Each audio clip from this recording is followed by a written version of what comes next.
જ્યારે પછાત સમાજના મુદ્દા ઉઠાવવાની વાત આવે, કોળી સમાજના મુદ્દાઓની વાત આવે, શિક્ષણની વાત આવે, કોળી સમાજના નિગમની વાત આવે, ત્યારે બધા મુદ્દાઓ દરેક પાર્ટી ભૂલી જતી હોય છે. ચૂંટણી આવે ત્યારે માત્ર ને માત્ર પછાત સમાજનો ઓબીસી નો વોટ બેંક તરીકે ઉપયોગ થાય છે, કોળી સમાજના માત્ર ને માત્ર વોટ બેંકનો ઉપયોગ થાય છે અને એના નેતાઓને જે ભાજપના જે કોળી સમાજના નેતાઓ હોય એને ચૂંટણી પૂરતા જ ઉપયોગમાં લેવામાં આવે છે. કોંગ્રેસના પણ જે પછાત સમાજના નેતાઓ હોય એને પણ જયારે ચૂંટણી આવે ત્યારે તેનો ઉપયોગ થાય છે. બાકી બધાને ચૂંટણી પૂરી થઈ જાય એટલે હાસ્યમાં ધકેલી દેવામાં આવે છે. એટલે આજે મીડિયાના મારફત મને એવું ક્યાંક ને ક્યાંક એવું લાગી રહ્યું છે કે આજે જે હેતુ માટે મેં આમ આદમી પાર્ટી જોઈન કરી હતી, અલગ અલગ પદ માટે સંગઠનમાં મેં કામ કર્યું હતું, એમાં મને ક્યાંક ને ક્યાંક ક્ષતિ જણાઈ રહી છે. એટલે આજે મીડિયાના મારફત હું હાલ અત્યારે મારી પાસે વિધાનસભાના આમ આદમી પાર્ટીના દંડક તરીકેની એક જવાબદારી ચાલુ છે, એમાંથી હું રાજીનામું આપું છું. હાલ અત્યારે રાષ્ટ્રીય જોઈન્ટ સેક્રેટરીની મારી પાસે અત્યારે જવાબદારી છે, એમાંથી પણ હું રાજીનામું આપું છું. મારા શીર્ષ નેતૃત્વ માન્ય અરવિંદ કેજરીવાલને મેં આ રાજીનામું એમના પર્સનલ વોટ્સઅપ કરી અને મેં મોકલી દીધું છે અને વિનંતી કરી છે કે પાર્ટી મને દરેક પદ ઉપરથી જવાબદારી મુક્ત કરે અને મારી જગ્યાએ સારા કોઈ વ્યક્તિ જે સંગઠનનું કામ કરી શકે, જે ભારતીય જનતા પાર્ટીને આગળ એની સામે અવાજ ઉઠાવી એવા વ્યક્તિને લાવે એવી વિનંતી કરું છું. પણ ક્યાંક ને ક્યાંક મેં તમને કીધું એમ કે ભાઈ ભારતીય જનતા પાર્ટી હોય તો ભલે, કોંગ્રેસ હોય તો ભલે અને આમ આદમી પાર્ટી હોય તો ભલે, જ્યારે પછાત સમાજનો અવાજ ઉઠાવવાની વાત આવે છે, પછાત સમાજને ક્યાંક આપવાની વાત આવવામાં આવે છે, મુખ્યમંત્રી બનાવવાની વાત હોય કે પ્રદેશ પ્રમુખ બનાવવાની વાત હોય, ત્યારે માત્ર ને માત્ર પછાત સમાજના નેતાઓનો ખાલી મત પૂરતો ઉપયોગ કરવામાં આવે છે. પછી ચૂંટણી પડી જાય પછી એને હાસ્યમાં ધકેલી દેવામાં આવે છે. આજે રાજીનામું આપ્યું એનો આ લેટર એ મારી બોટાદની જનતાને હું પૂછીશ, ત્યાં મારી બોટાદની જનતા વચ્ચે જઈશ. એટલે મારી બોટાદની જનતાએ મારી ઉપર ભરોસો મૂકી અને મને પદ આપ્યું છે. હું મારી બોટાદની જનતાને અધવચ્ચે રઝળી જાય એવું કોઈ કાર્ય કરવા માંગતો નથી. ઘણા બધા મારા આમ આદમી પાર્ટીના જે પદાધિકારી છે એની સાથે ચર્ચા વિચારણા થઈ હતી, ઘણા સાથે મારે વાત પણ થયેલી છે.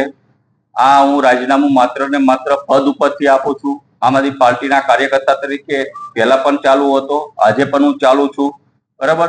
એટલે પાર્ટીના કાર્યકર્તા તરીકે હું કામ કરવાનો છું. પદ ઉપરથી રાજીનામું આપું છું. પદ ઉપરથી રાજીનામું આપું છું એટલા માટે કે જે પદ ઉપર હું હતો વિધાનસભાના દંડક તરીકે, રાષ્ટ્રીય જોઈન્ટ સેક્રેટરી તરીકે, એમાં હું ક્યાંક ને ક્યાંક મારા ગુજરાતના સમાજને ન્યાય નતો અપાવી શકતો, મારા પછાત સમાજને ન્યાય નતો અપાવી શકતો. અને આગામી સમયમાં ચોક્કસ સમયની અંદર જે ગુજરાતનો અમારો જે પછાત સમાજ છે બધા દરેક આગેવાનોની હું ગાંધીનગરમાં અમારી મીટિંગ ચોક્કસ સમયમાં મળવાની છે.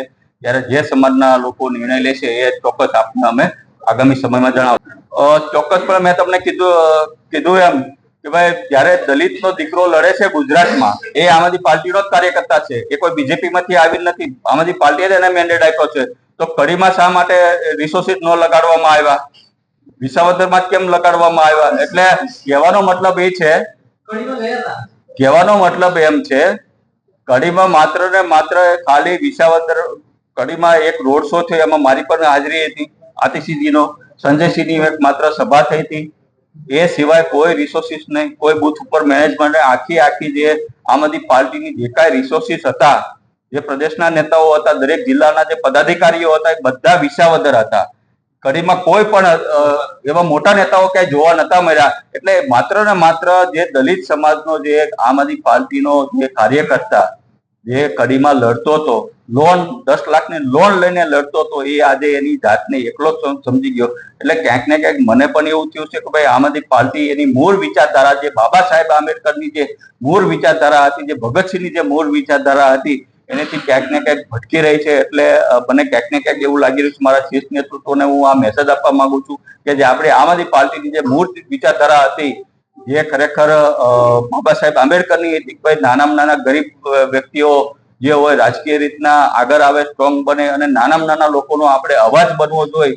એની જગ્યાએ આપણે જો આવી રીતના જ્ઞાતિવાદી, જાતિવાદી જે પાસના કન્વીનરો જે હોય, જેને અનેક લોકોના ભોગ લીધા હોય, જયારે કોંગ્રેસની સભાઓ જયારે હતી 17માં, મેં જોયું છે બોટાદમાં કે એ લોકો જયારે કોંગ્રેસના મનોજ પટેલના એ 10-20 હજાર લઈને એને પ્રજા એના સંબોધનો કરતા હતા, એવા લોકોને જયારે જ્ઞાતિવાદી વ્યક્તિઓને વિચારધારા વ્યક્તિઓને જો તમે પાર્ટી આગળ કરશે અને જયારે દલિત સમાજના વ્યક્તિઓ જે પછાત સમાજના મુદ્દાઓ તમે ભૂલી જશો તો ક્યાંક ને ક્યાંક અમારી પાર્ટી પોતાના વિચારો ઉપરથી અલગ